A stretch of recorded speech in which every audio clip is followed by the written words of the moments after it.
তিন বন্ধু রবি, সামি আর তুহিন একটি গভীর জঙ্গলে অ্যাডভেঞ্চারে বের হয়।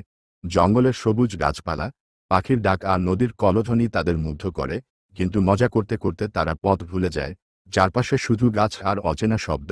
রাত নামতে শুরু করে, আর তাদের মনেও ভয় জমে। হঠাৎ স্বামী বলে, চল সবাই মিলে একটা দিক ঠিক করি আর সেদিকে হাঁটি। তারা ঠিক করে সূর্যের অবস্থান দেখে পূর্ব দিকে যাবে। রাস্তায় হরিণ, বাদর আর ঝর্ণার শব্দ তাদের সাহস দেয়। হঠাৎ তারা দূর থেকে মন্দিরের ঘণ্টার শব্দ শুনতে পায়। সেই শব্দ অনুসরণ করে তারা একটি ছোট্ট গ্রামে পৌঁছায়।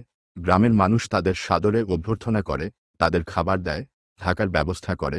বন্ধুরা বুঝতে পারে, হারিয়ে গেলেও সাহস আর একতার মাধ্যমে সমাধান পাওয়া সম্ভব। এই অ্যাডভেঞ্চার তাদের বন্ধুত্ব আরও গভীর করে।